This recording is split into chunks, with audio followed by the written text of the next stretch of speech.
sa atin ngayon sa Luzon, Visayas at Mindanao. Nandito tayo ngayon sa Bayan Radyo Patrol. Ako po si Norman. At ako naman si Ariel.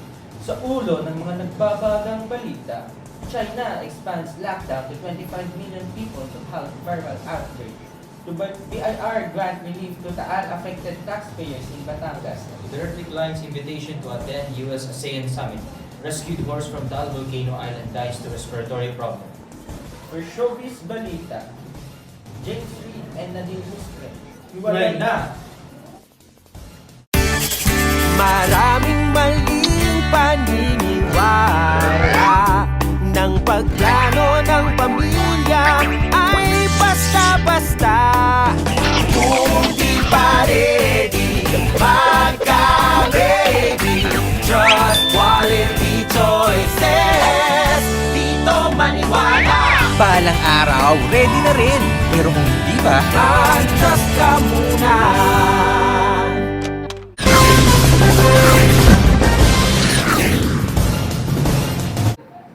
At muli po tayong nagbabalik sa ating programa. Punta naman tayo ngayon sa Pangkalusugan Lunas Extension. For today, we are going to talk about the causes of preterm birth. And later we're going to talk about what is menopause and what are the cancer risks involved. At ngayon, kasama natin si Dr. Raymond Satentes, na isang fellow ng Philippine Society of OB-Gyne. Good morning po, Doc. Good morning, Ariel. Good morning, Norman. Doc, may tanong lang po ako. Ano po yung preterm birth po? Preterm birth simply means birth before 37 weeks of gestation. Ano po yung usually na cause po? Pinaka-common cause nito is multi-fetal pregnancy, intrauterine infection, bleeding, placental infarction, premature cervical dilatation, cervical insufficiency, hydramnios, uterine fundal abnormalities, and fecal anomalies. Doc, may caller po tayo ngayon dito na taga QC. Morning, Doc. Hello? Good morning po, Doc. Good morning, Yo.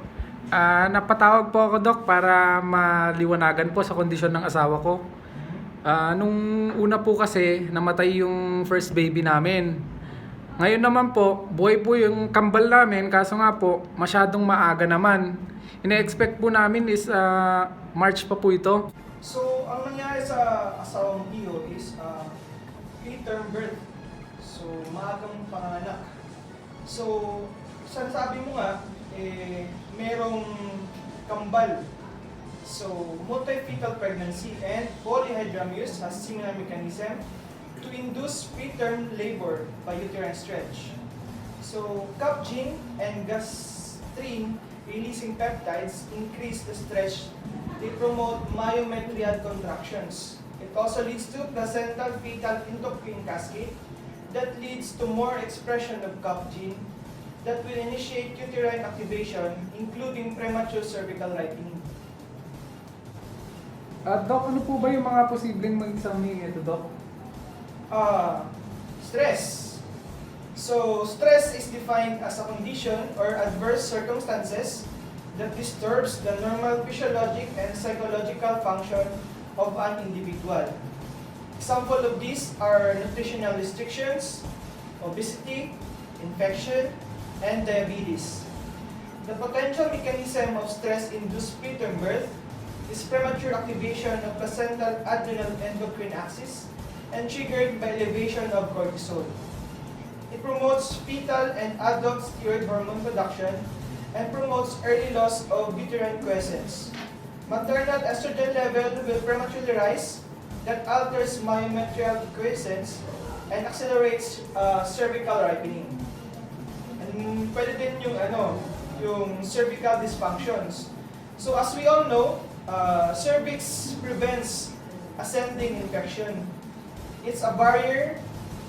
It colonizing group B strep that produce hyaluronidase that degrades cervicovaginal epithelia that aids bacterial ascension.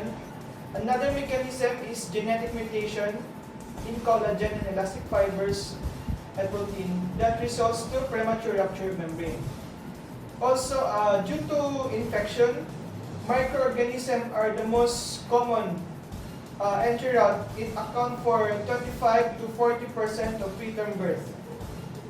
This infection leads to premature rupture of membrane by protease matrix metalloprotease, breakdown of collagen of elastic membrane that leads to rupture of membrane.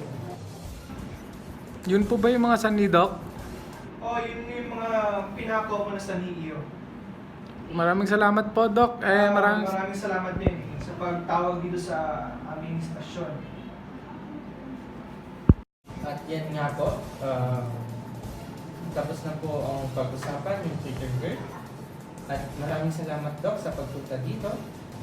Maraming salamat din, Ariel. Maraming salamat, Norman, sa pag-imbita sa akin dito sa inyong istasyon. Sa susunod ulit. Thank you po. At magbabalik po tayo makalipas ng ilang paalala.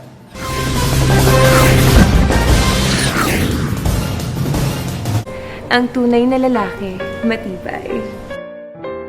Magaling. Matikas. Dahil astig siya. Robust Dietary Supplement. Para sa mga kalalakihan. Meron itong sangkap na Epimedium Extract, L-Arginine, Songaria Cinnamomorium, at GABA. Robust. Astig to. Made by ATC Healthcare, your trusted life ally. Mahalagang paalala, ang Robust ay hindi gamot at hindi dapat gamiting panggamot sa anumang uri ng sakit.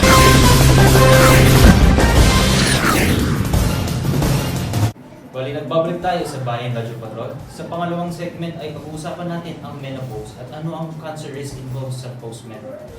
Bali, kasama natin ngayon si Dr. Abdul Jamir Sendad, isang fellow and current president of the Philippine Society of OB-Gyne, and also the current academic chairman sa Fatima University Medical Center. Magandang umaga sa iyo, Doc. Magandang umaga sa iyo, Norman, at magandang umaga sa iyo, Arnel.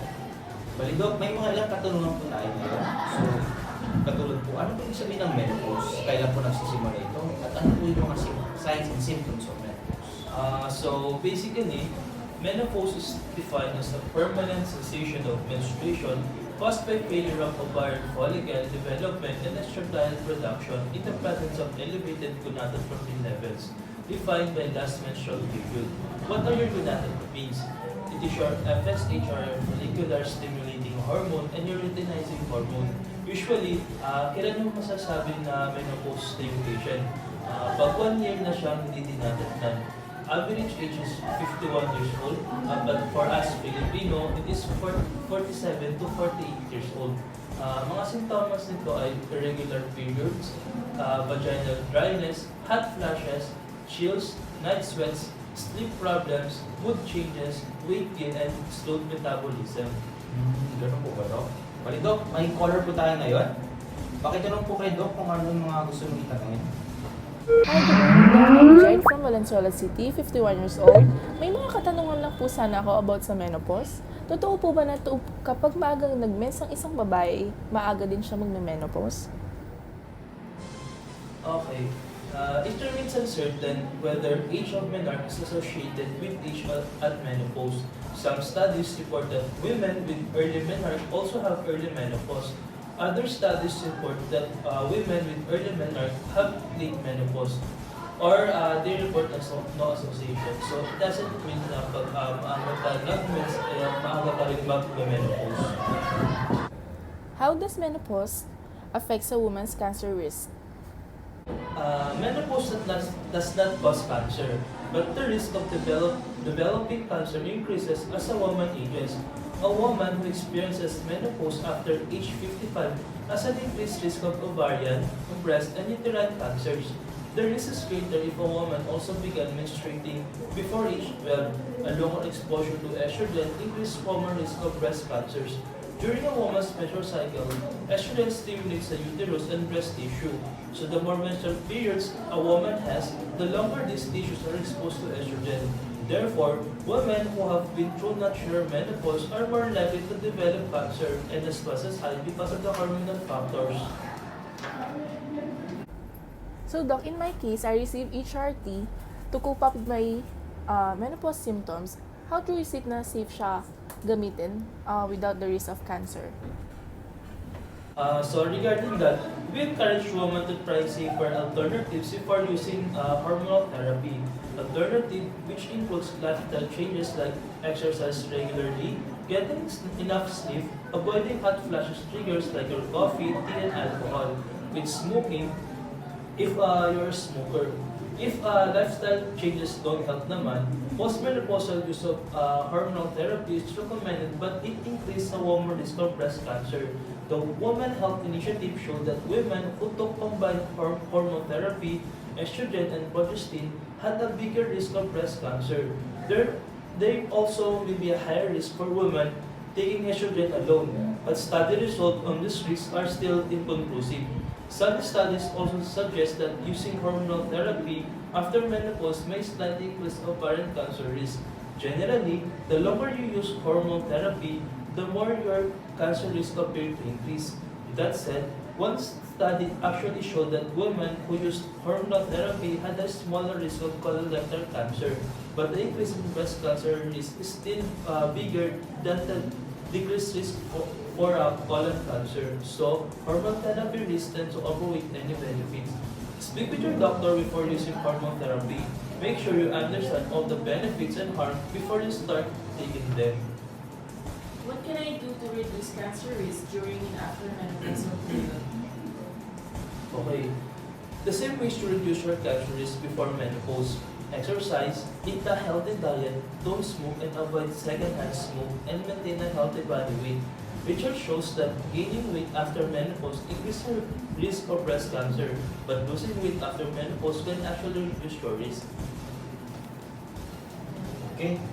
Salamat po, Doc, sa pagpunta niyo dito. Maraming salamat sa mga nakikinig natin ngayon. Sana po ay madami kayong natutunan. Hanggang Sa muli, Bayan Radyo Patrol.